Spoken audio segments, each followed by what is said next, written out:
Good evening to all participants. Thank you for joining in. We begin the session with Professor Hans Westerbeek in a minute or two. He's already here with us. Just seeing the people joining in, and once we have a considerable number, we begin the session. Thank you for your time.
Thank you. We are about to start. So hello everyone, my name is Rajeshri Bhattacharya and I'm from the Sports Management program of Geo Institute. We, as many of you must be knowing, that we launched in July this year, and this is the inaugural cohort of the Sports Management program. Quickly, a little bit about the Geo Institute. The Geo Institute is the philanthropic initiative of the Reliance Foundation Sports. We call ourselves the Reliance Foundation Institute for Research and Education, and under that banner we have Geo Institute. The institute was launched in 2022 with two programs in digital media and marketing communication and artificial intelligence and data science. This year, we have introduced sports management program, and we are already in the 4th month running. And Professor Hans Westerbeek, who is a professor of international sports business from Victoria University, is in fact here with us at the institute delivering the sports digital media, digital marketing course. And with him around, we have a lot of ongoing learning, and he finishes his course tomorrow, and we are lucky and honored to have him among us again this year to deliver the second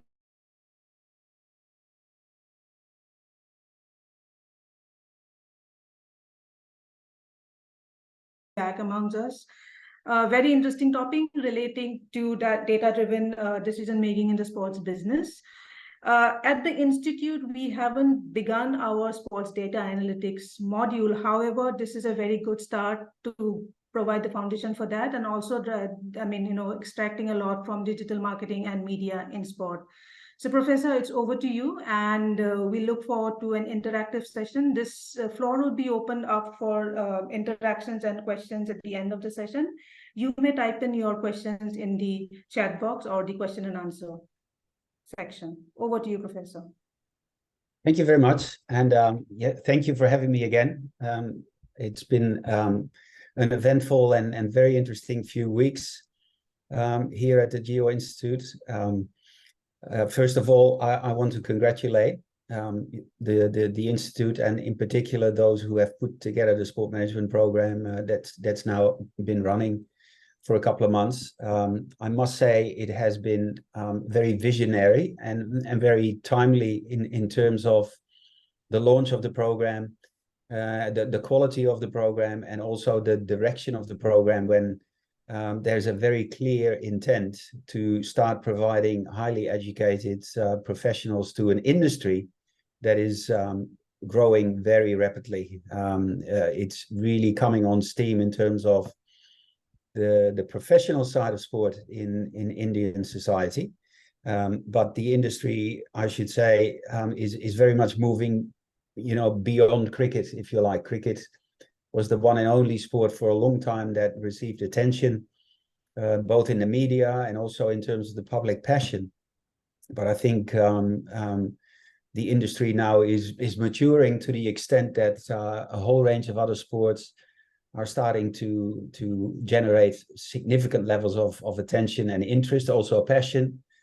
Government is starting to realize the opportunity of sport at the grassroots level as well, and creating more and more opportunities for young Indian kids and adolescents to participate in sport and to build careers in sport. So if nothing else, the fact that this course and this institute is now available is very much a reflection, I believe, of an industry that is rapidly increasing in size and in opportunities, delivering wonderful opportunities for careers in sport. So what I'm hoping to do in this session is to kind of share with you,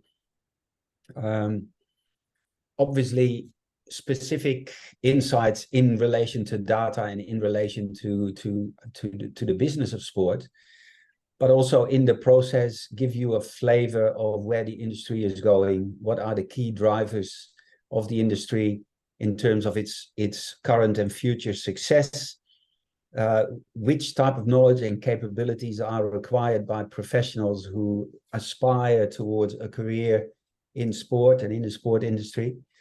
And in the process, then also share some of the practices and applications of, in this case, data-driven research that we in Australia in particular have used, the research that we have done and data we collected, how that then is turned into information for various partners in better conducting their business in sport or in physical activity or in active recreation, if you like.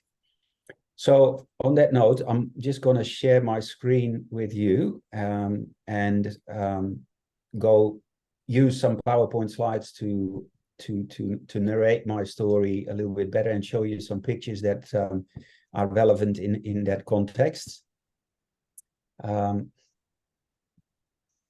Rajashri, can you put your thumb up if you can see this? All good?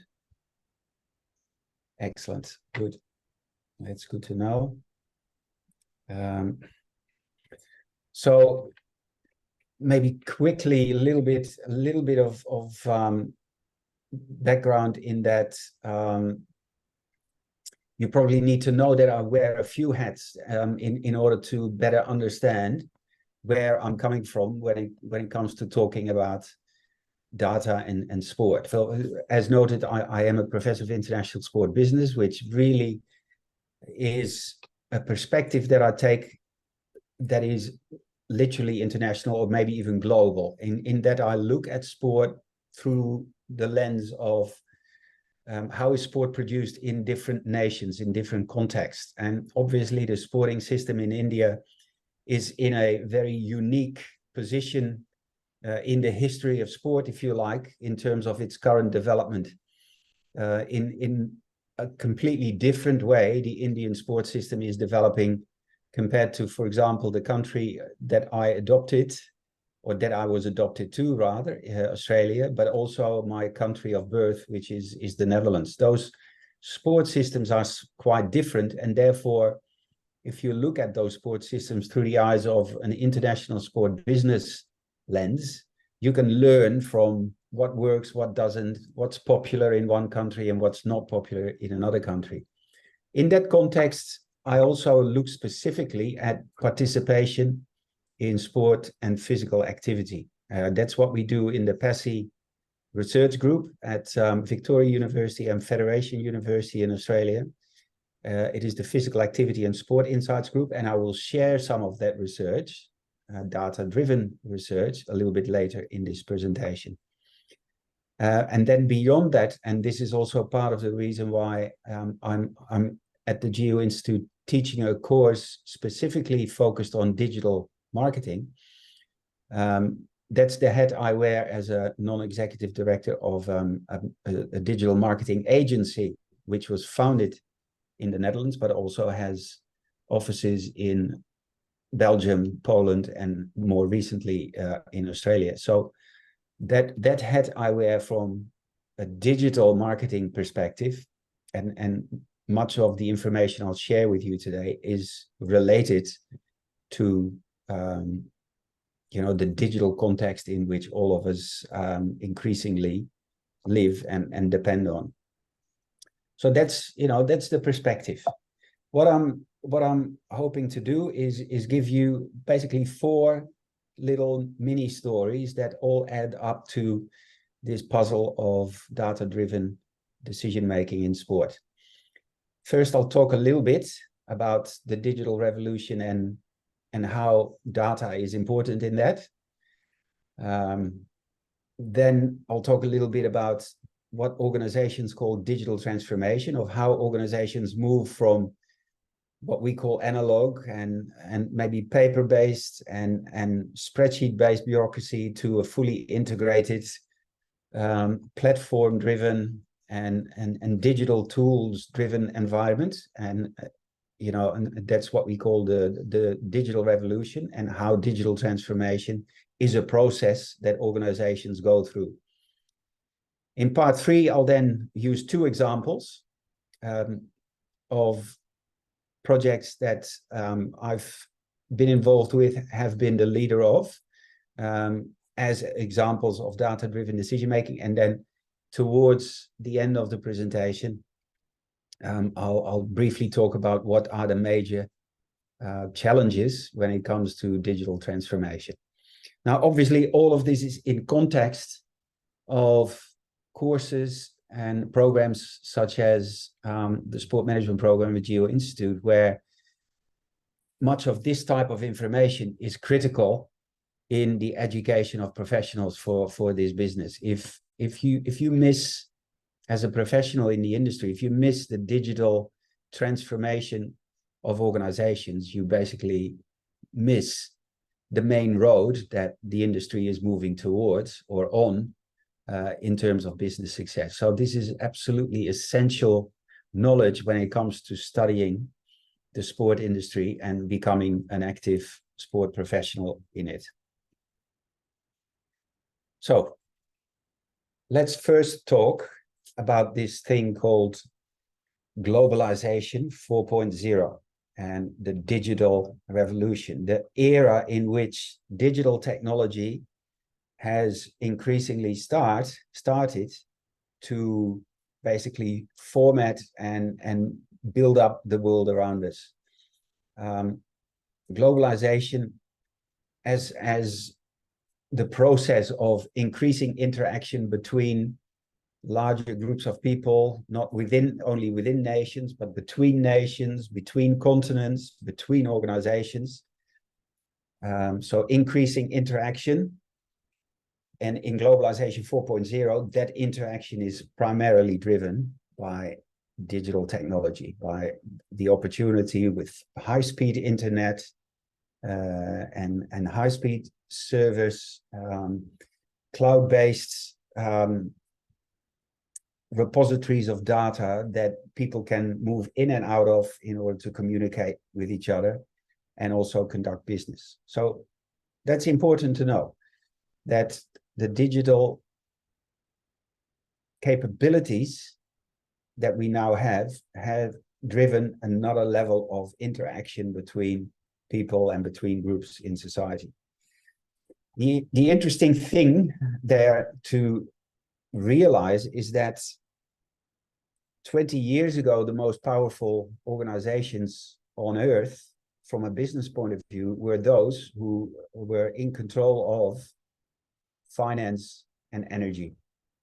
In the top 10 most powerful and financially wealthy companies, 7 or 8 of them were from the energy and finance sector. Today, 7 of the 10 biggest organizations in the world are data companies. It's not oil anymore. It's not finance anymore. It is data. It's Amazon, Google, Meta, Tencent, and so on. A number of those organizations basically trade on the information that they gather by connecting to people through digital technology and using that data to sell their products, to create new products, to inform people, and to learn more about them. Data, in other words, is the new oil. And not those organizations that control the raw materials of energy, but the organizations that control the ways in which data is collected are basically the new rulers of the corporate world. Why is this? Because 90% through digital technology of all data ever created in the world was produced in the last 2 years. Just imagine this, 100,000 years of human history. And in the last 2 years, 90% of all data created in the world was produced in 2 years. And for those of you who may wonder, okay, what kind of data are we talking about? Well, it is the data that we produce now by being in an online environment, talking to each other, but it is also, you know, the sensors that we start putting in our houses for lights to automatically go on and off, the sensors that we put in our cars or security systems, the heart monitors that we wear in our smartwatches to control and measure our exercise, or indeed to warn people that they might be overdoing things or are having health problems. All of that is data that is being produced based on digital technology. And the growth of those mountains of data is just exponentially still going through the roof, with the outcome that maybe in 5 years from now, 95% of all data was created in just 1 year, because the mountain of data is just continuing to increase. So from a sports point of view, the question is, okay, if data is the new oil, then what kind of data do we need to collect in order to also have an opportunity to create value through the practice of sport or the practice of physical activity? So where is the value created in the sport industry? I'm going to go quickly through this slide, but the important thing to realize here is, and I'm asking this question of students in class, probably often in the first minute, what is central to value creation in sport? What do you absolutely need in order to create value in sport? And most students will say, oh, you know, it's media rights or sponsorship or selling merchandise, selling caps or selling shoes, or you know, selling corporate hospitality suites at, you know, major events. But the answer, of course, is no, that's not value creating in sport. That is value created on the back of sport. What you need in sport, first and foremost, to create value is the sport activity itself. And the best example of how central the sport activity is in value creation is when COVID hit. And when people were forced into lockdowns, when they could not meet anymore. Melbourne, the city where I reside and live happily, was the most locked down city in the world, with the most stringent and long-term lockdowns, you know, on the planet, to the extent that in certain cases we were 5 months of no further than 5 kilometers from your home, and only 4 things that allowed you to get out of your home, one of which was regular physical activity, by the way. But sport clubs, competitions, everything shut down. And you could see it even in, you know, for example, the figures in the Premier League or La Liga, the big football competitions in Europe. Their revenues basically collapsed because the sport activity could not be produced.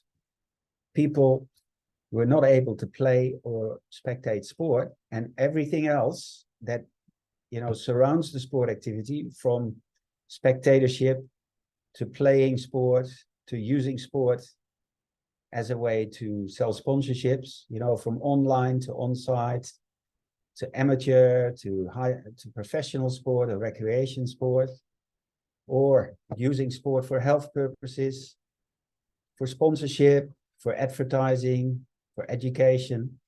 All those things depend on the ability to have the sport activity. And then there's a whole range of other circumstances in which that value is created.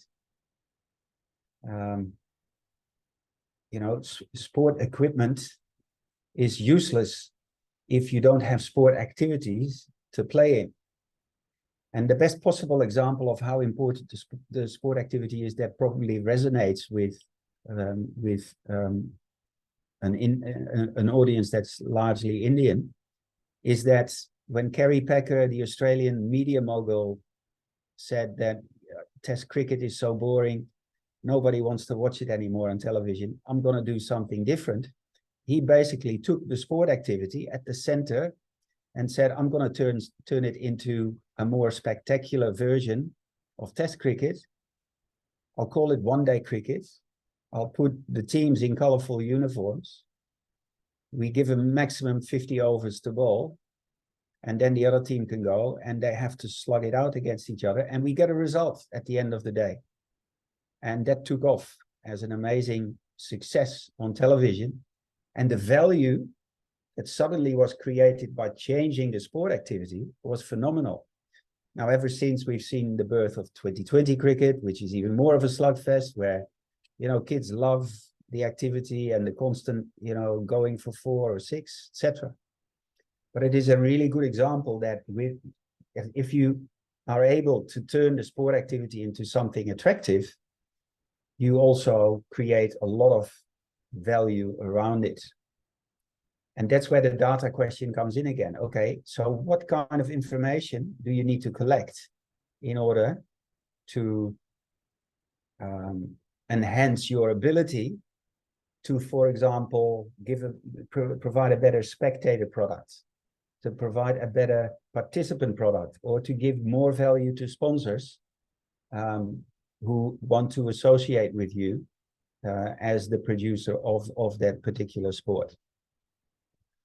So that's the context. That's part one. Value creation in sport and the importance of information, of data that will allow you to create that value.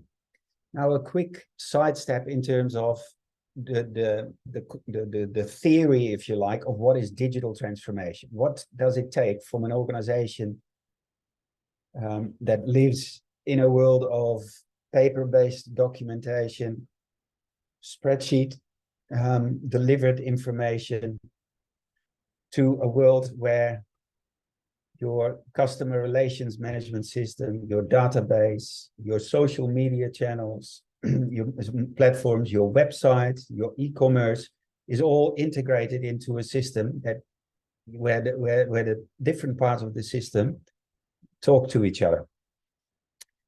Now, understanding digital transformation, first of all, requires you to understand globalisation 4.0. We spoke about that, the fact that we are living in a digitally driven world.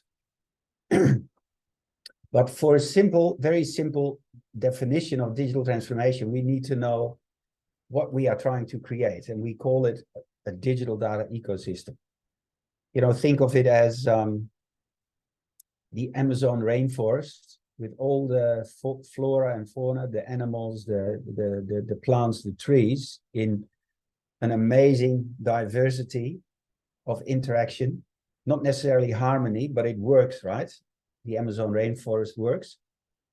Same thing applies to a data system. How can we make the connections between the different elements in a data system? And those dynamic interactions are the information, the data sources, the technology that collects and visualizes and distributes the data, and the humans, the experts, who can bring that all together and use the right data to make certain decisions. So the various components that collectively enable the flow of data. where you store it, how you use it, how you visualize it, how you apply it. You know, from hard infrastructure to your computers, to sensors that collect data, to you know, different digital assets that you have, the people, your data scientists, your marketeers, they all make up this thing called a data ecosystem. I'm not expecting you, certainly not on small screens, to understand or even read this particular picture. The only thing that is important is to consider the big arrows, the one that goes all the way down, called the ecosystem, and the one that moves from left to right, the roadmap from not knowing to full digital integration. And I'll come back to these in more detail towards the end. But important for you to understand in terms of an organization that is in the process of what we call digital transformation. So an organization that is increasing its capability to take full advantage of digital technology, moves from left in this picture to the right. What we've called from, you know, being a semi-pro to professional to world-class to a legendary champion. And it simply implies that if you don't know anything or little about digital, but you do know you need it, then you put yourself on a step-by-step process to increase your knowledge and to build the organization that ultimately is capable of operating in a digital world. So the top element here is strategy and culture. That is the process that you need to go through in terms of make the organization capable. Then the bottom level here is that integration of different elements that are just outlined as being part of a data ecosystem. So what kind of data do you collect? What kind of technology will help you store and interpret and distribute the data?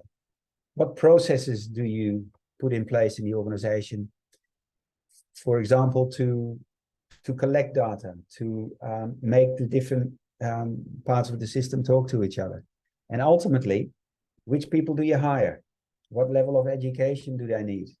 What's the differentiation between them, from a data engineer to a data scientist to a digital marketeer to a customer engagement expert, or you know, digital designer, media manager? All those different people need to work together in the system to optimize your digital ecosystem.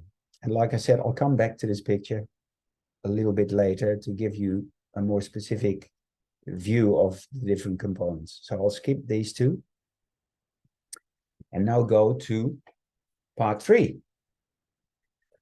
So, you know, you can say, okay, Professor, that's all nice and done. And, you know, you use a lot of industry lingo and difficult terms and digital transformation and blah, blah, blah. What do you actually mean? What is it that you try to say when you talk about data-driven decision making? So let's dissect that statement. Decision making is something we all need to do, you know, be it in life or be it in business. Now let's focus on business. We constantly in business make decisions. We constantly look at how we can improve our organizational practices. How can we better listen to our customers so that we can create services or products that better appeal to their needs? How can we overcome the competition? Our competitors may have an edge on us, have bigger market share, and listen better to their customers. How can we, in other words, use data, information that we collect, to make better decisions? That's data-driven decision making. And as a scientist, that is almost second nature. Scientists, in many ways, I hope, and I kind of trust, base most of their decisions and most of their interpretations and also assessments on evidence. And evidence is simply a different way of saying we use data that is checked and checked again and collected in a way that we can safely assume it is actually answering questions that we feel the data needs to answer. So the scientific method underpins data-driven decision-making. A different way of saying this is that rubbish in is rubbish out. So bad data into a system will also give you bad answers. You have to make sure that your data is actually valid and reliable. We call it in research terminology. So two examples. First example is one where a former PhD student of mine who now works with us as a senior research fellow has, in his PhD, developed a very comprehensive system to determine the comprehensive impact of what a major event does when it is hosted in a city. Now, you may have picked up on Prime Minister Modi's expressed ambition on behalf of India that the Olympic Games in 2036 might come to India, and that certainly India is very interested and ambitious to one day host the Olympic Games. The question, of course, is, why would you want to host the Olympic Games? And there are a number of reasons that, for example, prime ministers would answer here. But they probably are different reasons compared to what, local cities will have in terms of, for example, hosting cricket matches as opposed to football matches, as opposed to fencing, as opposed to wrestling. All those sports are quite different in terms of the value that they create. And therefore, you can't simply say, well, we want to host Olympic Games because it's the biggest event in the world and it gives India a great profile. That's not enough. So this model is a bit more comprehensive. Now, again, I don't expect you to read this.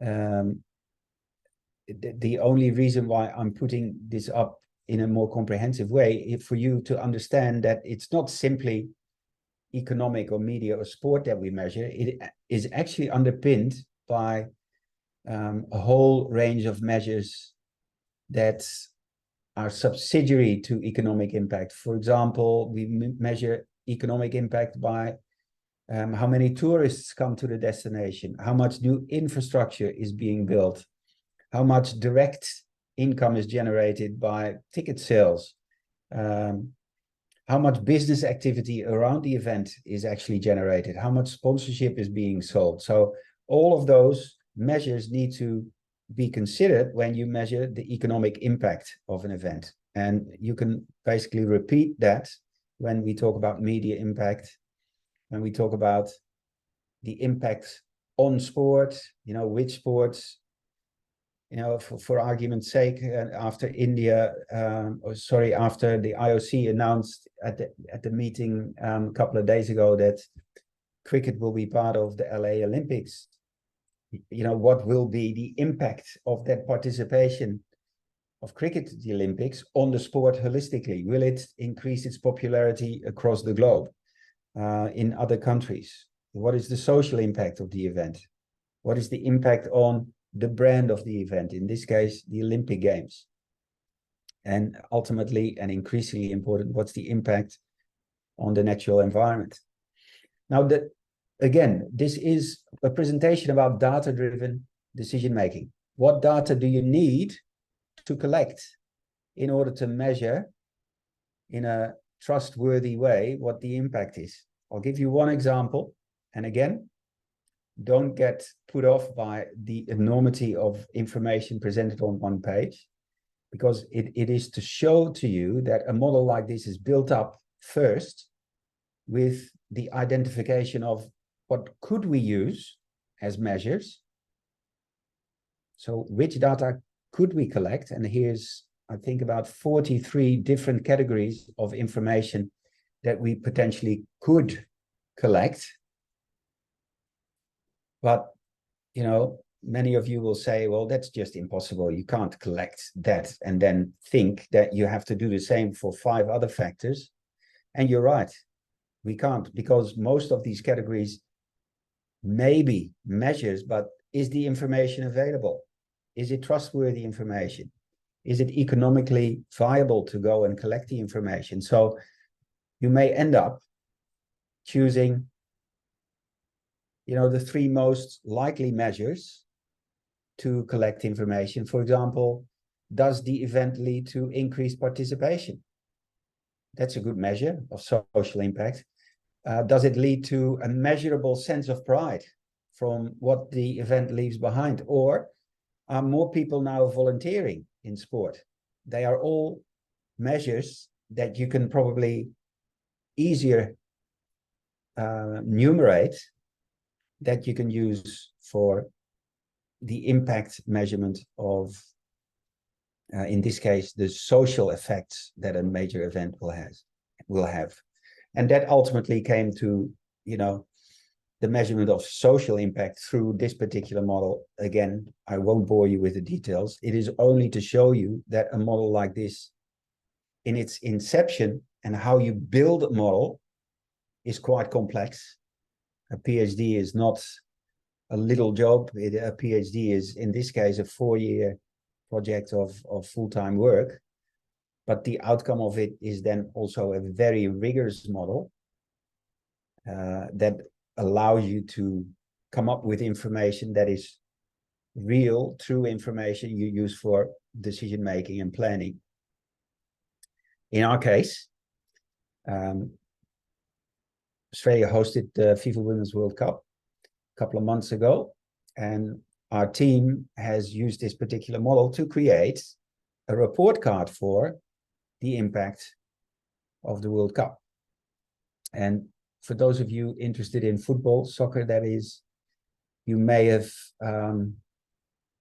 seen enough of the World Cup to realize that it was an overwhelming success. It was above expectations, mostly in terms of also how the Australian population viewed the event. The impact that we measured was an A minus. So, if this were to be a grade in a school situation where we measure from 1 to 10, it would probably, hover around the 78, 79, 80, 81 out of 100, or 8 out of 10.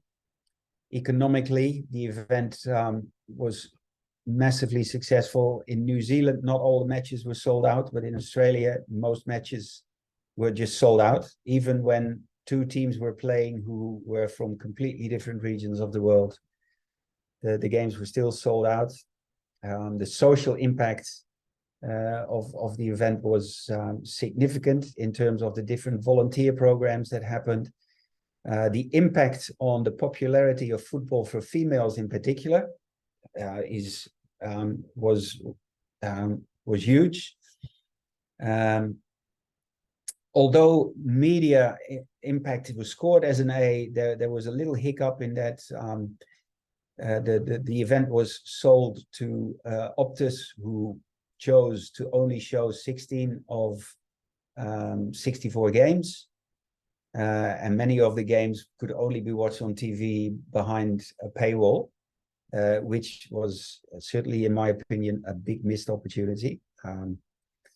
For example, I was born in the Netherlands, but I could not see the Dutch matches if I didn't pay the subscription fee to the Optus platform, which, was quite annoying, to be honest, because you want to see your country of birth play. And therefore, there was a limited opportunity. And just, keep going down the list. This is data-driven decision-making. The event impact model allowed us to create this type of output. And therefore, we could go back to FIFA and say, okay, here's the event feedback.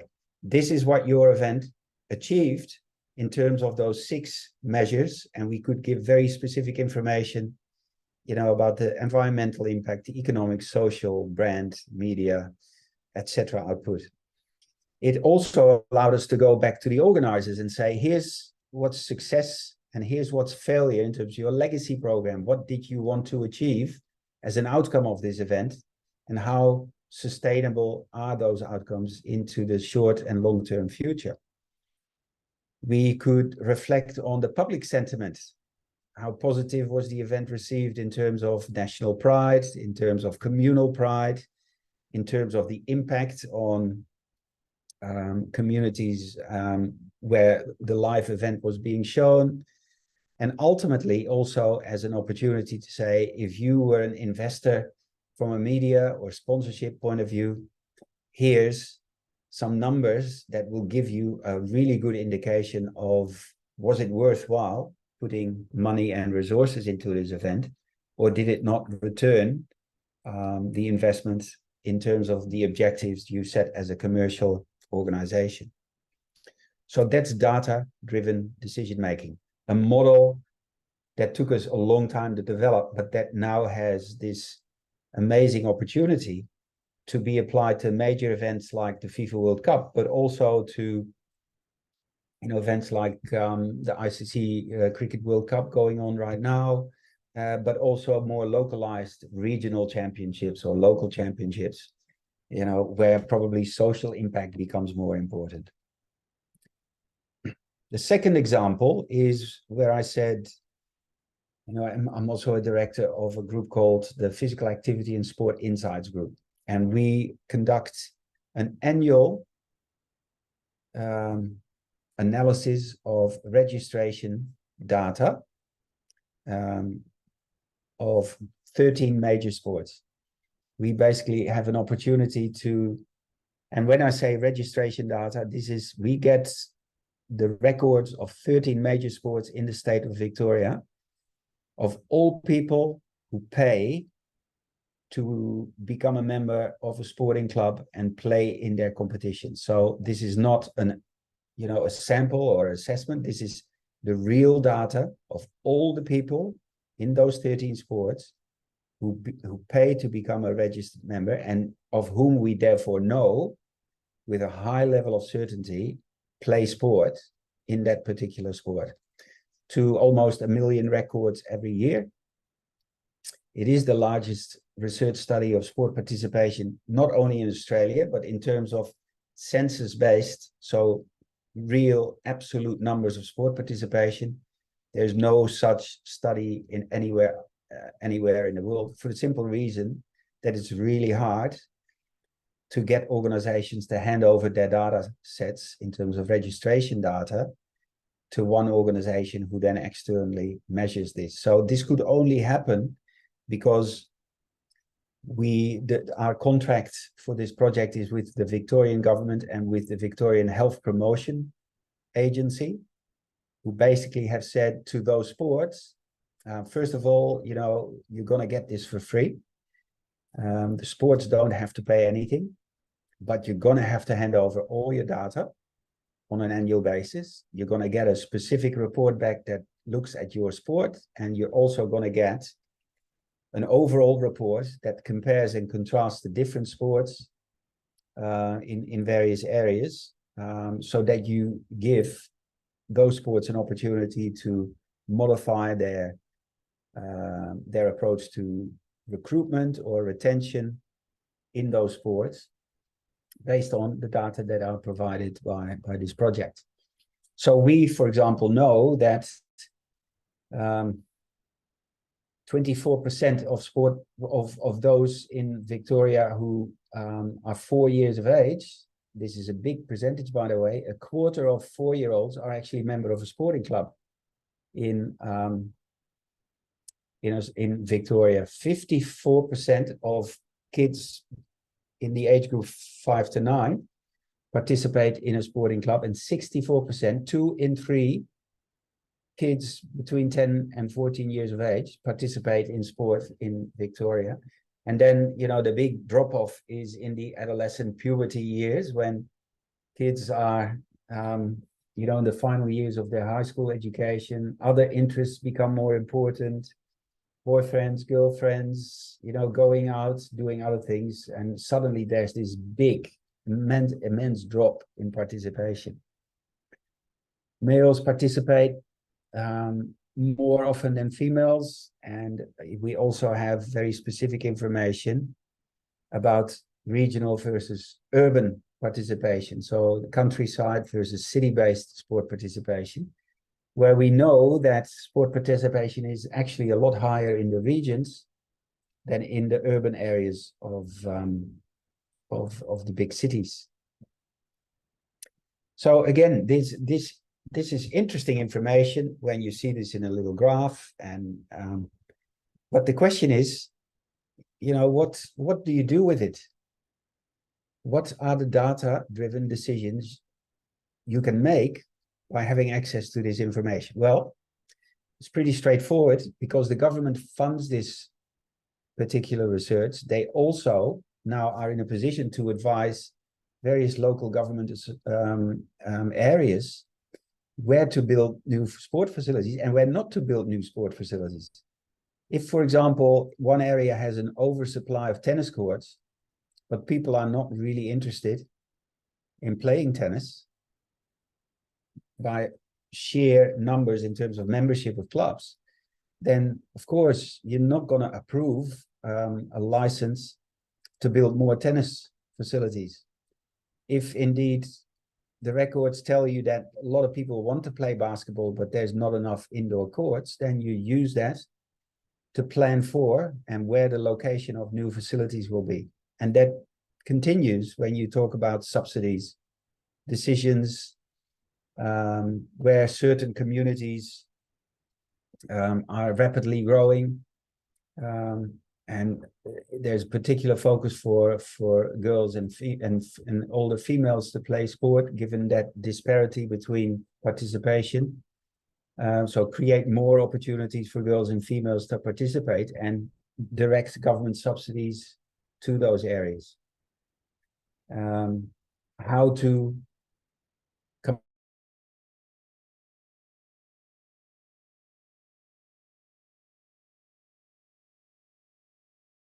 better understand the industry structure and what the movements of people are in and out of sports, in which locations, which geographies. Another example of data-driven decision-making, of how data can inform, in this case, largely government and sports federations, where to invest and how to invest and whom to invest in. Data-driven decision-making. It ultimately leads for us as those who collect and interpret the data to create models like this, where you know, we've basically separated the sport participation structures in the state of Victoria in 5 phases: preschool, 5 to 9, 10 to 14, 15 to 19, and 20 plus. And the different flows of color that you see here on the screen also show you where and what type of sport activity takes place in and outside the sporting clubs. You can see that green on the left is very much non-organized and non-organized play and non-organized sport, obviously, because, you know, up until the age of 4 or 5, you basically do not get the opportunity to play in an organized setting. Then very quickly you can see the blue increase in 5 to 9 and dark blue becoming half dark in terms of club competition. You can see that in Victoria, at least, participating in club organized sport dominates in the 10 to 14 year of age group.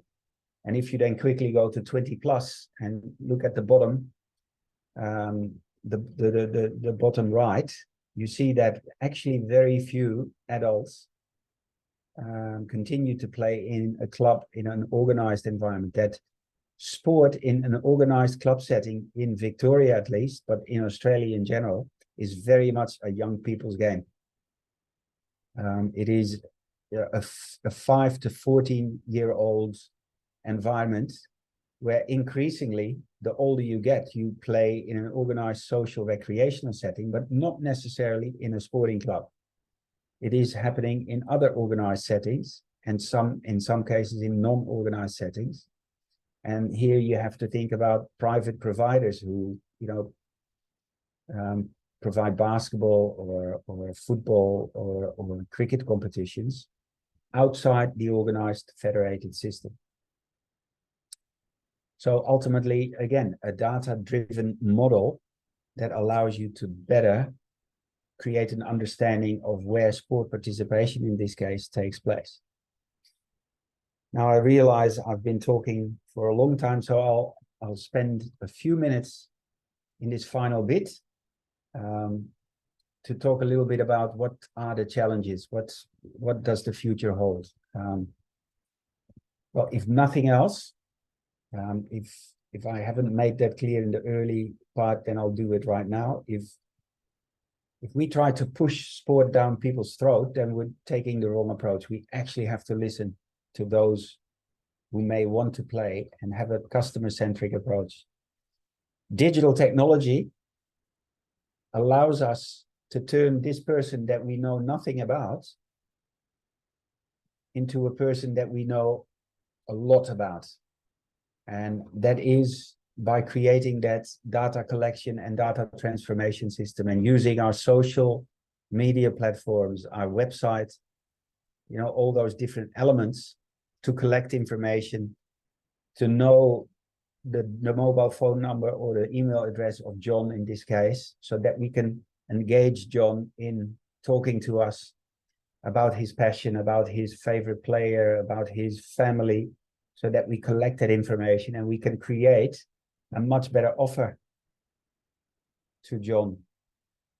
It is packed up in this integrated, quite complex, but certainly manageable data system that, like I said, is beyond Excel spreadsheets. It is about a centralized approach to using technology in digital.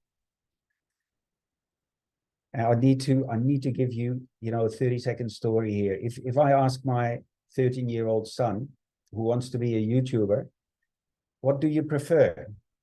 1 million likes on the video you posted, or 100 people who like your video and you know everything about them? And my son would probably say, I prefer the 1 million likes because that's a nice little juicy big number. But if I ask him then, okay, so how are you going to talk to those 1 million people about your next posting? And he's going to tell me, well, I can't because I don't know who they are. So maybe you want 100 people that you know something about, whose email address or phone number you have, whose favorite player information you have, what their favorite videos on YouTube are, so that you can actually talk to them and potentially sell something to them. So that's the challenge for data-driven decision-making in the future. Rather than 1 million likes, you want 100 profiles. You want from a very transactional to a generation who knows everything about digital. And you want to be on the right side of this growth model. You want to be legendary in your strategy and culture, a digital strategy that is integrated in the business, and people who are challenged to be innovative and disruptive. You want a fan-first approach in terms of data. You want a high level of intelligence and probably artificial intelligence inspired technology, where you can predict rather than respond to certain things. And a cohort of people who actually have grown up in a digital environment. You know, we call them digital natives, young people who actually know that digital is their second nature. And, you know, that's almost an hour, so I'm sorry. It was a little bit of a long presentation, but I hope it gave you a few ideas about the things that we talk about at the Geo Institute and how we try to prepare new generations of sport professionals, sport managers in particular, for what I view as extremely exciting times in sport, and in sport in India in particular. So thank you for your attention. Thank you, Professor Hans. This was very insightful. In fact, for me, it felt like another extension of your classroom. So, to all the participants here, you literally listened to one of the classrooms of Professor Hans Westerby. And now we open up the floor for questions. You may type in your queries in the Q&A box or at the chat box.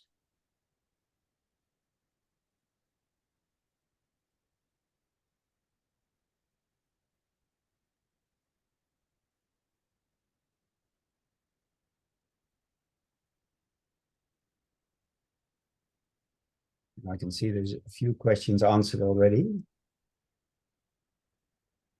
Yes. These are mostly relevant to admissions, but I'm just looking for questions related to the topic of today's discussion.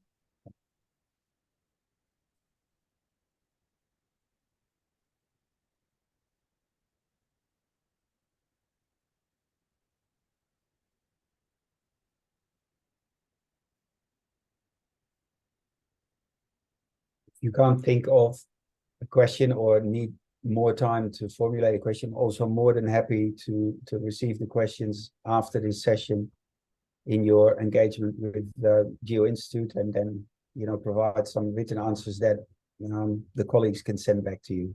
So that's also not a problem.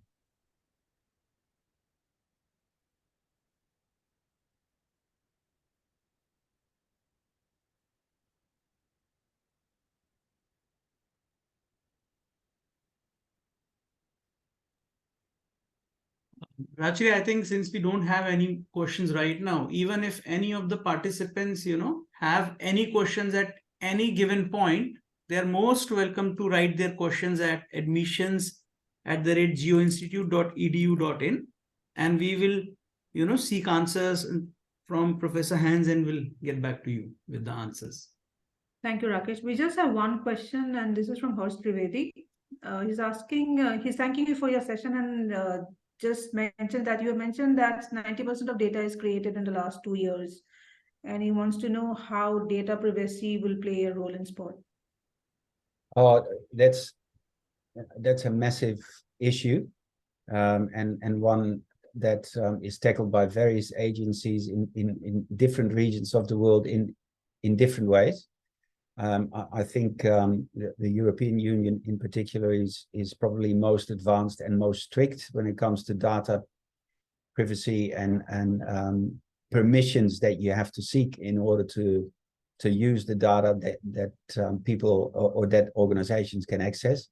The most simple example, I guess, of the issue at hand is that the cookies permissions that many of you will be now very familiar with, in that you're almost enticed to quickly accept various cookies, basically little tags that are being placed in your digital profile, so that organizations can start tracking the way that you behave in the digital online environment.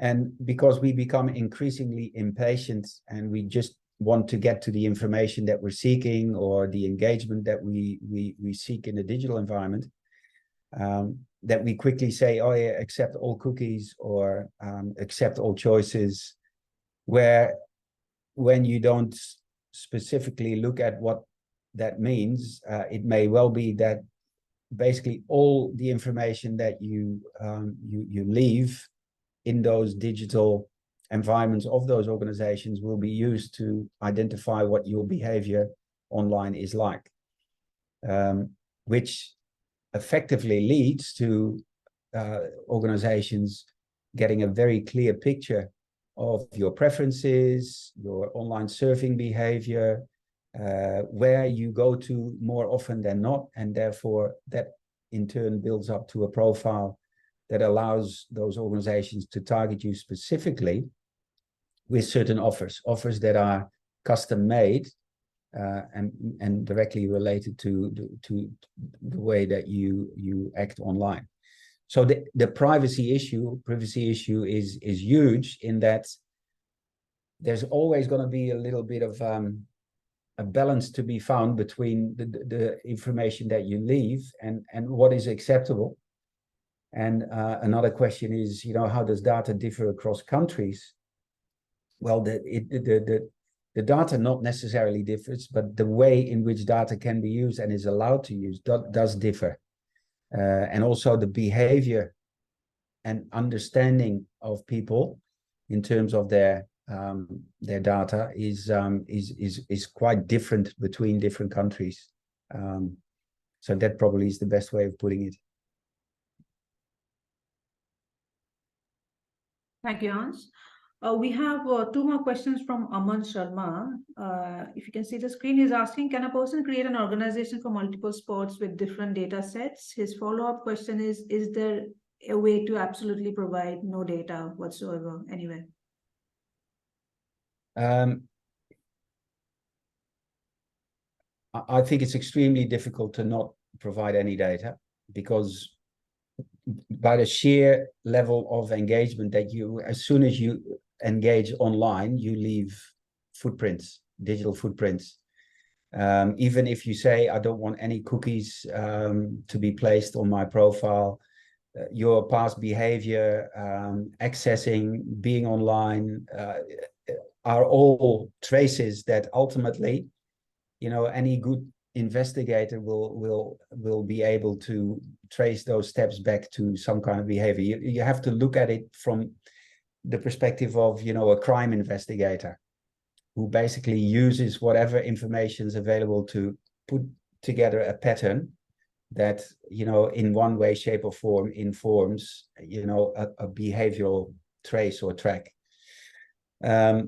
And that then turns into the other question where, whatever is available will be used to build an understanding of the world, the story that the data tells you. And the smarts of this process is that digital transformation is all about the level of intelligence that you have in understanding that world. And the better you understand that world, the more likely it is that you not only focus on the right data sets, but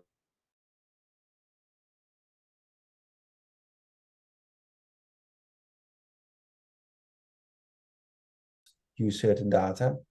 And then, of course, the back end, have the people in your organization that can turn the data into actionable outcomes and commercially attractive results. Yeah.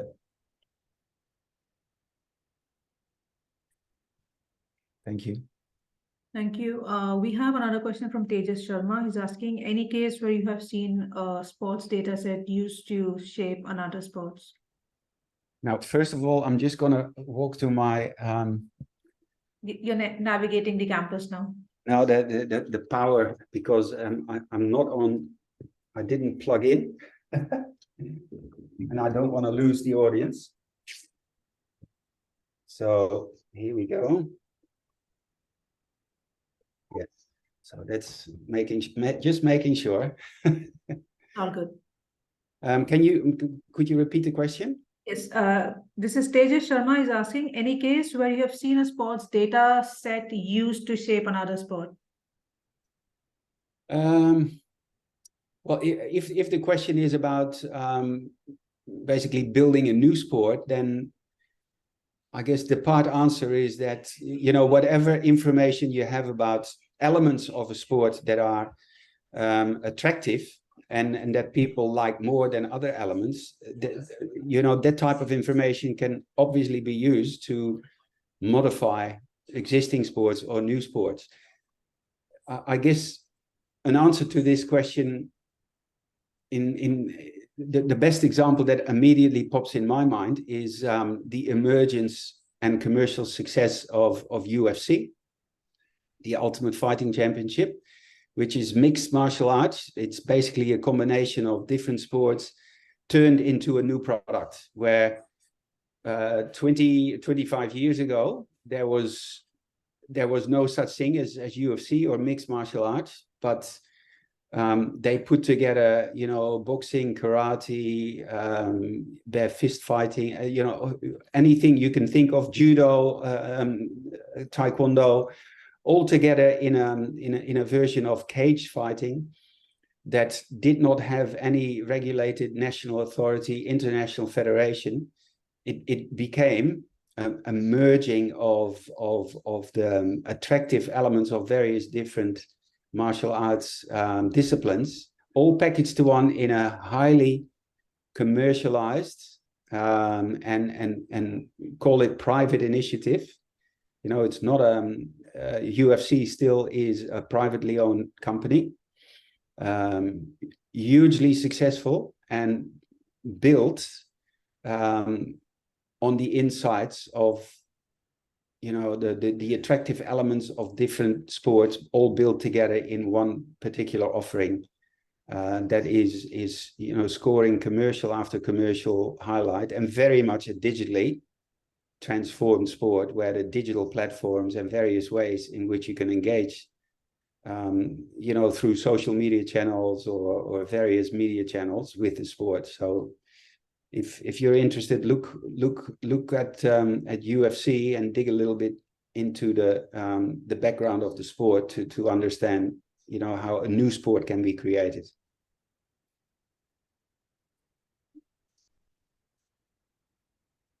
Thank you, Professor. We have two more questions lined up. One is from Anuj Mishra. He's saying the session is very insightful, although he has a question.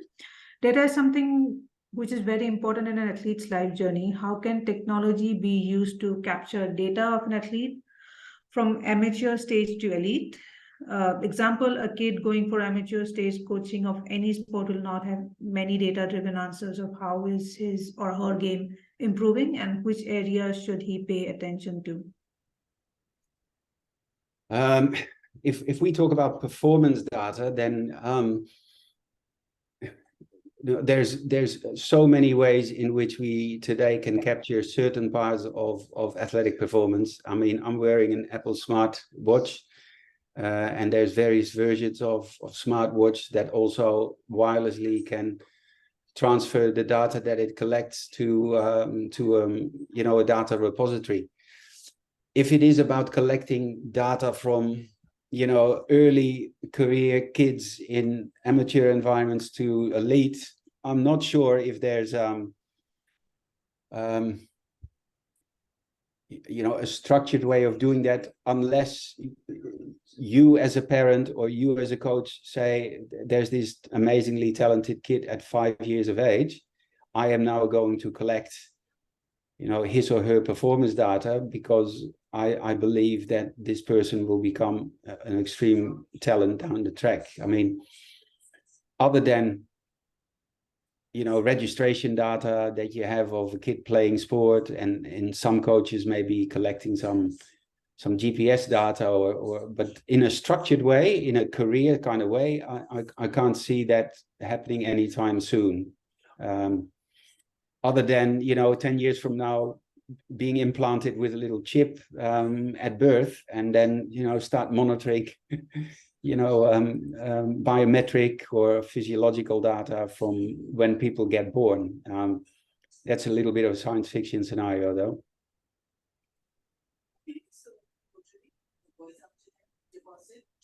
That's interesting. Professor Hans, there's another question regarding the lifetime value of a fan. So how do you, in your perspective, how do you determine the lifetime value of a fan? That is very much a data-driven question. And the sooner you can build a significant profile of a fan and track their behavior, in particular when there's an opportunity to also link it to sales records, you know, what type of products they purchase, what kind of sponsors they're interested in, how loyal are they in coming back to the organization? Do they have they bought a season ticket for the last 3 years? Do they increase their spend with the organization versus, you know, intermittent? Some year they do, some year they don't. All of that can then be turned into, you know, a simple formula of how much longer they are likely to remain with the organization, where are they in their life stage, what's their earning potential, are they early career, mid-career, late career, kids at home, kids out of home. All those things can ultimately be packaged up in a formula that says lifetime value based on certain behavioral profiles that will give you the potential of what the earning capacity is for that fan. And then in turn, it will give you an idea about how much money you potentially would invest in keeping that fan on board rather than letting them go and having to recruit new clients. And the principal understanding and knowledge is that it is incredibly more expensive to recruit new clients than it is to invest in keeping them as a client, because that ultimately leads to that lifetime value rather than just having them for 1 or 2 seasons. Thank you, Professor. Do we have any more questions?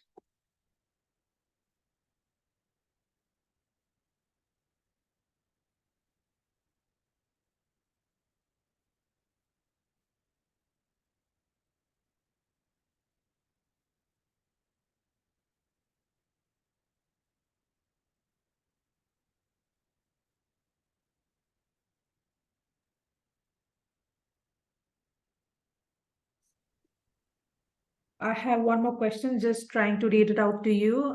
This is from Adya Tandon. They're asking about data in today's world has become an equally important factor in sports as playing sports itself is. I think it's more of a statement than a question. Adya, if you could articulate this question with another, query, probably a fresh question if you want to.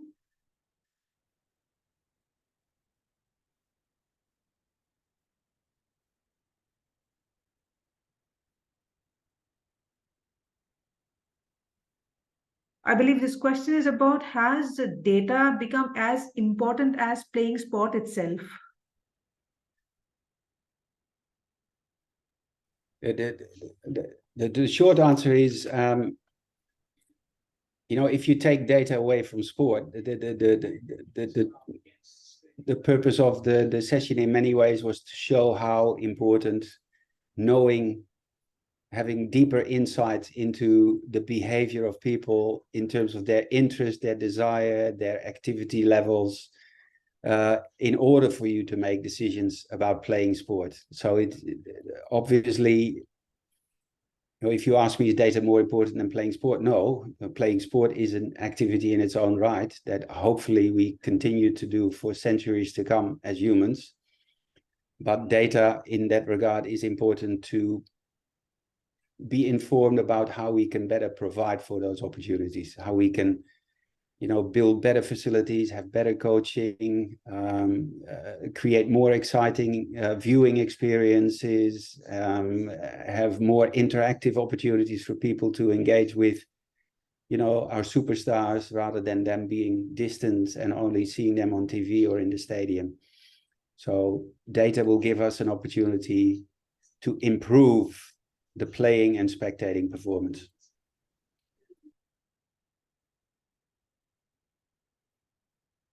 Thank you, Professor. There's one more question from Gamida Tolera Fraser, and they ask, how can data on sport be applied on maintaining health on daily basis? Yeah, it's already happening, of course. We finally are starting to convince politicians with data and with evidence that sport is so much more than just a frivolous activity. Sport is now evidenced, and in India that's important information as well, that if you play sport, for example, half an hour of sport before school significantly increases your ability to remember and transform information. So it actually enhances your academic ability to retain information and to transform information. Obviously, it is very much an underpinning to a healthier lifestyle. Sport itself, but also just being physically active, having a physically active lifestyle.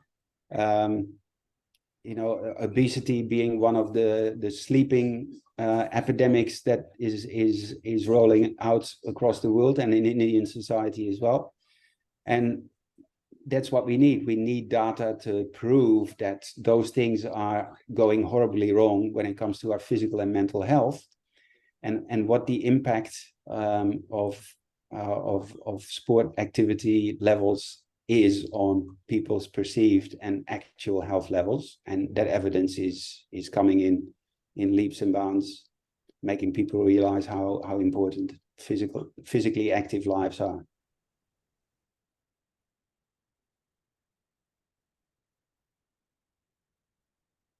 Thank you, Professor Hans. We have Mitali Pallav put in a statement. Thank you so much, Mitali, for writing in. Do you have a specific question also, or maybe an add-on to this regarding data and health? If not, we are happy to take in at least 2 more questions, and then we'll be wrapping up, or rather opening up the question and answer series for any specific admissions queries that might be.